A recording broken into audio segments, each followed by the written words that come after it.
I'd like to welcome everybody to Light Beyond the Clouds. Good morning, Jen. Good to see Good you. morning.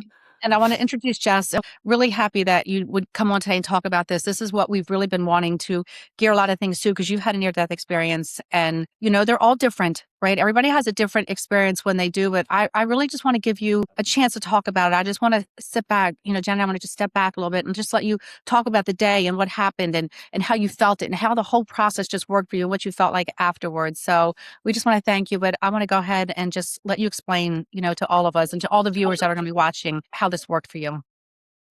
So it was a couple years ago when my dad was transitioning to heaven. He was very ill. He was basically on his deathbed in the hospital. And I had touched his shoulder and he was looking up, and I knew what was happening.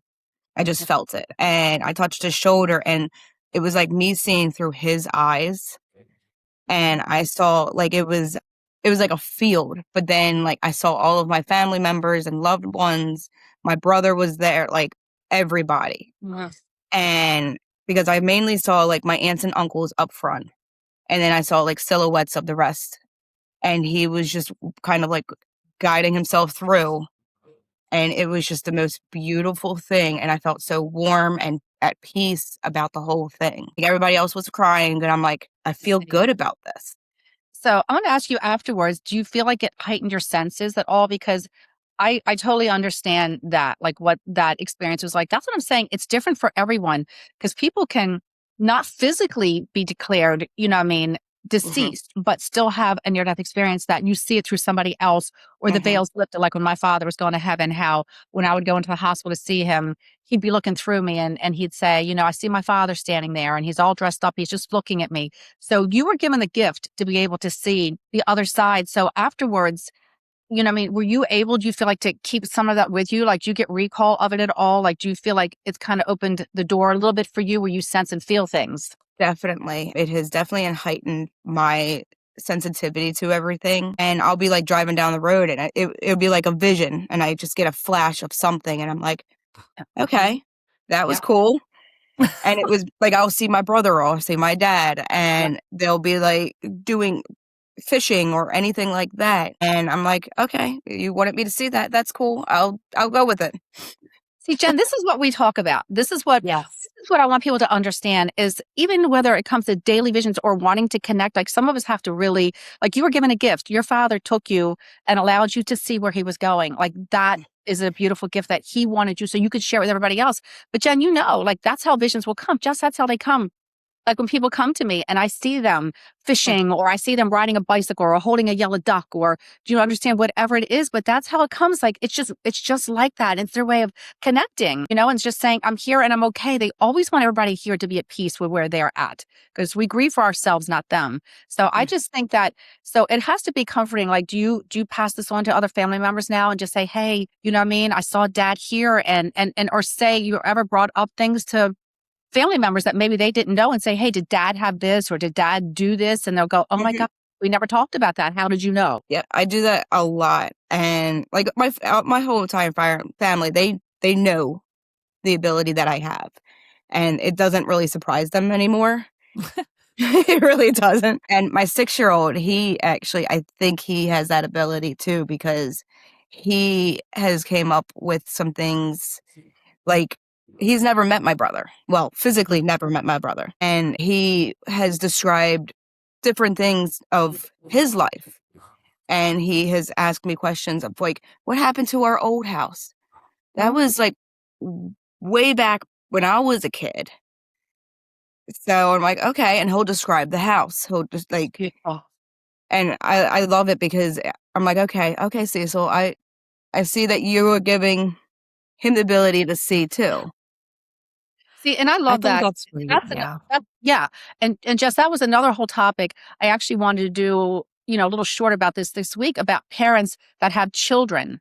And I felt about that. I wanted to do this because children, till about the age of 5 or 6, are very connected to having the veil still lifted, just as when people go. And about how parents, I can remember being even in Ocean City, and this was years ago when my kids were little. And those little 3-horse rides, like the horses, Mhm. it's like Mhm. 1, 2, 3 horses, like in the malls down in Ocean City. And I remember my one son, so when I only had one child at that point, he was like 2 and he wanted to go on that little carousel. And there's a little girl, in front, and there was an empty horse. And then, I wanted to put my son there. And then the little girl says, "No, my friend's there." And I was just like, I just kind of looked at her and the mother said, "I'm sorry. She has this imaginary friend. Do you mind?" And I was just like, "No, she really does. And she's really seeing, her guardian Mhm. her spirit guide that's sitting behind her because so I put him on the last horse." So even with your child and things are passed down, like, and I think it's so important, even with your child, that you acknowledge that and you Oh, encourage, yes. ask more questions and say, "Well, how did you know that? What did you see?" Instead of shutting the door on them. I think it's so important. Oh, And yes. I keep that door completely open for him, especially because I don't want him to be scared when he sees these things Yeah. and when he now, sees people, and I'm like, "Nope, ask questions." yes. And he does a lot. I think that is something that happens. I think parents get scared and they're like, Mhm. no, no, no, no, no. Like it's in your head. And that's, I think, where they become imaginary friends, Right. and they have a movie, an older movie, Heart and Souls, that I think like kind of portrayed it very well, where Mhm. these people connected to this Yeah. child and he could see them and he Yes. had this relationship and, they allowed him, kind of like you said, Renee, like they allowed him to see them. And Yes. then when he was kind of getting into trouble or they could see that people weren't really believing him and thought he was making things up, they then chose to kind of disappear. They were still around him just as Yes. they all are for all of us. But Yes. so I think that movie kind of portrayed it very well as to It's what an amazing happens. movie. I recommend anybody watching that if you're Mhm. it's a good movie. It's But a just great Yeah. movie. how has it given you, like, with the insight, because see, once you do see these things, it is something that it does stay with you. Like anybody that's had a near death experience or experience that, you bring back the gifts, or it heightens the gifts that you have. Let me say that you've already had them, but it heightens your senses, right? We have the sixth sense. Mhm.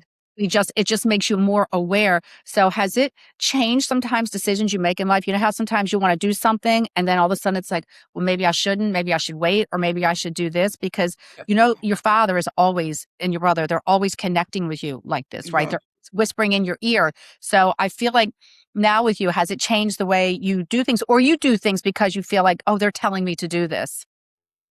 I rely on their advice a lot, and I can hear them in my ear be like, "Okay, nope, do it this way," or "Don't do that yet, but let's try this." And I take their advice all the time, and it normally works out.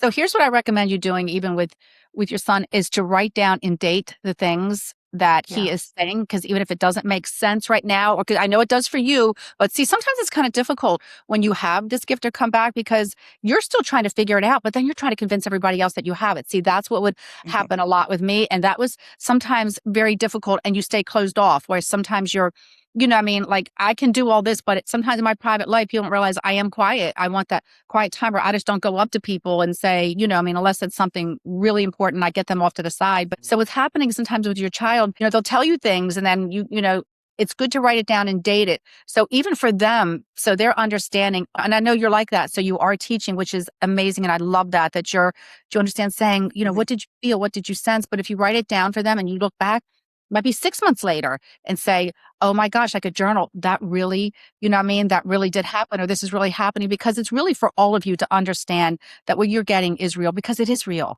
So, and sometimes we feel like we have to prove to everybody else too, right? That we just say, Right. I told you this happened. I told you, Yeah. but we don't want to, but it's just like, see, now you believe me, and the angels are just smiling, and your loved ones are just smiling. But I just think it's really profound. And I want people to understand that having an experience like this doesn't always mean leaving the body, because I think we overlook, even in dreams, going to heaven in our dreams and just saying, no, I saw heaven. I know I walked over there. I saw the house, or I saw what they lived in. So I love the way that yours came to you, because when you touched him before he left the earth, his energy was on the other side and it was still here. Mhm. So he was showing you a vision of heaven. Yep.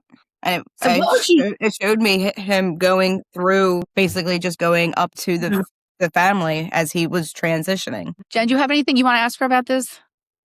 No, I mean, gosh, I think she kind of answered anything that I was going to ask already. But I mean, do you find any family members have difficulty with you having this and them not being able to do what you do? So, some of my cousins have a hard time believing or understanding my ability, mainly because they don't believe into that. But once I will say different details but that only they would know, and they're like, how do you know that? And I'm like, because I was just told that. Right. They told me. So, You know what I think I really like to change the way people say this, because as you were saying this, what I was getting a download from my angels, what you know what it is? It's not believing, it's accepting. It's mhm, not believing in what you have, it's accepting what you have. right. And I think when you understand that you're accepting that this was a gift and you accept it, it is a gift Mhm, that your father wanted you to have to help other people, that your divine spiritual team knows that you will do the right thing with it, that you're doing it in a place where it's just like, hey, this might be a better way. Let me help you and guide you. I don't think it's believing, I think it's accepting. And I think that's the hardest thing for us to do for ourselves is to accept, I really do have this. I really am seeing this, because we do question ourselves and say, why me? Why? mhm, We all have this. It's just some of us choose not to use it, right? It's like having, a certain dress, or like having any kind of tool in your house, you can have it, but you might just say, I don't feel like using it. It's right. there if I ever need it, but I don't want to use it, where you're just saying, you know what? I want to use this. And I think Mhm, my angels always showed me visions and scenarios. And I think that's the best way that they were showing me for you. You understand, like for you to understand, just accept it. And it's okay. Not everybody's going to be on that journey with you, but they are when you tell them something about themselves. That's when they are. When you tell them Yeah. they did something, all of a sudden it's just like, oh my gosh, tell me more. Tell me more. But That's Mhm, true. I thank you for, coming on and sharing this, because I just think it's really important for people to understand that it's regular, normal people that get up every day and go to work. You mhm, don't, you're not sitting there all day in some meditative state in a room. You have a real life with children, but you're just accepting and understanding that these messages are helping you on your daily life and helping other people around you. And that's also an important thing too. So I really thank you, for coming on Thank you. and sharing this with all of us, because it's going to help other people to not be afraid to understand. It's for mhm. everyone. Yeah. Thank you so Yeah, much. I had a blast. All right. Thank you, Jess. All right. God All right. bless. See you soon. Bye. Yeah.